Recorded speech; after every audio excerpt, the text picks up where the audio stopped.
Good afternoon, WTU. This is Phil Monk, founder. I've just watched the parliamentary debate on Parliament TV. I know some of you will have tuned into it. I couldn't actually record it to share in the group, unfortunately. I just thought I'd try and start a discussion about that, actually, people's opinions, because it's starting to drive me a little bit crazy, really, because we have these experts in that room talking about what they know. And they keep talking about medical cannabis and cannabis-derived products and moving cannabis-derived products from Schedule 1 to Schedule 2. But the thing is, throughout Prohibition, we haven't been using cannabis-derived products or medical cannabis. We've just been using cannabis. Cannabis, that's all we've been using. Whatever strain we happen to have acquired, we've always been using cannabis, herbal cannabis, that we may then infuse into an oil or extract the essential oils according to the old herbalism techniques that have been used by humanity for thousands of years. So just watching that debate there, you've got Dame Sally discussing cannabidiol and THC and her thoughts about that and her opinions.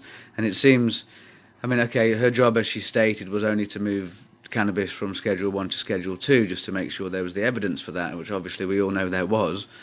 But they keep banging on about these cannabis-derived medical products that they don't exist, or, well, they do exist. There's the four that she just stated: Sativex, Epidiolex, Dronabinol and Marinol.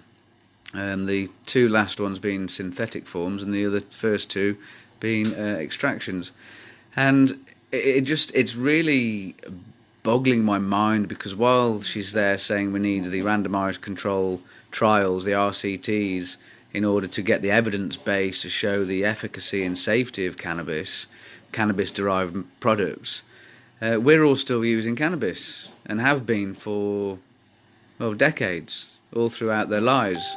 Since 1998, really, when the last piece of research showed them that cannabis was remarkably therapeutic, and they just needed time to make novel, patentable products. So it's kind of, how do we challenge this? Because, yeah, it is a load of tosh. It is.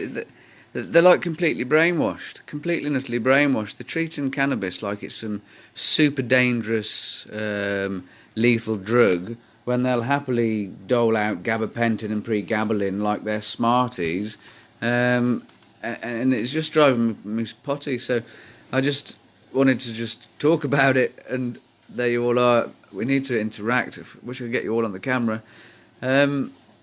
Because none of us have been using cannabis-derived products, and none of us have been using medical cannabis. We've all just been using cannabis. We all still use cannabis. So what on earth are they talking about? What are these items? Are these the only 4 items that they're talking about? Anyway, none of you can answer me. Let me try and look through some things. They are unjust laws, and that's the thing, actually. That's what I was going to say. If in the meantime, while they're spending goodness knows how long it's going to take to make their evidence base. If they look at overseas, they'll find evidence bases if that's what they want. But in all this time, well, can't they just decriminalise us and stop prosecuting us? Because we're still using what we've always been using, which is cannabis. Fair enough, they want to get their novel patented products, but why do we have to turn to some specialist in order to decide what's best for our health? We, as individuals, should be able to decide for ourselves what is best for our health and determine what we want to do first.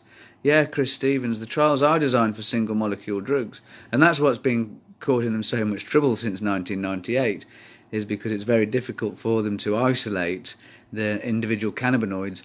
And as we all know, as cannabis consumers and activists, or many of us do, the entourage effect. You can't take out bits of cannabis and expect it to do the same job. To get cannabis to do its full regulatory job of homeostasis on human body and in fact any vertebrate body, you need the whole plant and nothing but the plant. So they're only trying to extract it for specific conditions so they can patent it and then they can make a profit on it. To be honest, why can't they just say, those who are using it, carry on using it? We recognise now that it is actually benefiting you, and we'll stop putting you in prison for it. Why can't they just do that while they carry on with their randomised controlled trials and triple-blind placebo studies? To be honest, I've had the drugs, right, that they've already licensed, the MHRA and NICE approved drugs, and they nearly killed me 4 times. You know, citalopram gave me a mini stroke scare, beta blockers gave me a brain hemorrhage scare, tramadol gave me a bowel and bladder cancer scare, and Zomorph and Omeprazole gave me a liver cancer scare. So they're all licensed and approved drugs. I don't want them. I don't want anything from them. So they can shove their randomised controlled trials where the sun doesn't shine, so far as I'm concerned. We need to just repeal the unjust laws. Yeah. Not decriminalise. Okay. We need to talk more about that, Terry Ann. We should have a proper discussion. Because, it is getting rid of the rules that we need. Isolate is all very well and good, but the entourage effect is blown out the water. Yeah, it's completely right. So, anyway, I just thought I'd have a moan about that. I don't know. I've written to Dame Sally before. Clearly, she doesn't want to reply to me because she hasn't. I don't really know where to go forward, how to challenge it. Maybe that can be brought into the case. I've got to start building the case bundle soon. I've got ideas, but I haven't put pen to paper as such because I'm a bit overwhelmed. I won't lie to you. It's like I thought the solicitor was going to do all this. Sorry, I can't hold my phone any longer. I thought the solicitor was going to do all this, and then suddenly I've got to do it all. It's like, oh. Anyway, there's some great people who've actually stepped forward and volunteered to help me, so it's going to be a little team effort. What is this in response to? Sorry, Mitch. This is in response to a medical cannabis debate that they've just had inside Parliament. I don't know who organised it. End Our Pain were involved with it in some way or another, I do believe. This is just my feelings to that, because they keep talking about medical cannabis and cannabis-derived products, and none of us use that. We all just use cannabis. So I don't know, folks. Anyway, it's nice talking with you. Actually, I wish we could make it more interactive. I don't say I do now. We've got to find a way to repeal the law, actually, and get it so we can go back to using just cannabis. You know, Bedrocan is Jack Herer and Sativex is skunk. So I don't understand really why they keep talking about medical cannabis. Anyone can grow cannabis. You don't have to be a doctor or a professor. Anyone literally can grow cannabis. So yeah, do that. I've got to stop swearing because I put these on YouTube and I might have children watching them. Thank you, Rachel. Need any help, mate? Drop me a message. Yeah, I'm going to go meditate in the woods, actually. I'm going to pack a pocket full of spliffs and go and meditate in the woods and pray for divine intervention, then come back and start getting things together. I need people's testimonials, actually. And in fact, no, I've got to stop calling them testimonials because that's the wrong term. I now need to call them a statement of impact.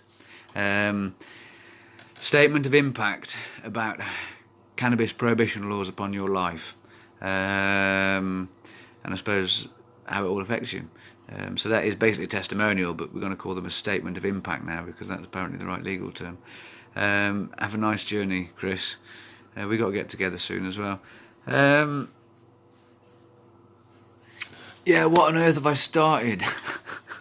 Anyway, we shall finish it. Lots of love. Keep well, everyone. Skype conference. What have I heard about today? Is it Zoom? Zoom, maybe. It's a better version of Skype that isn't monitored by Google, and you can have multiple people in the conference call. I can't see what's being shared. Sorry, I'm scrolling through the comments. I could do with some help here. Better still go in the woods, kill and eat someone. It makes you feel better. Legalise cannibals. I actually bought some paint today, brother. Sorry, everyone. You have to indulge me.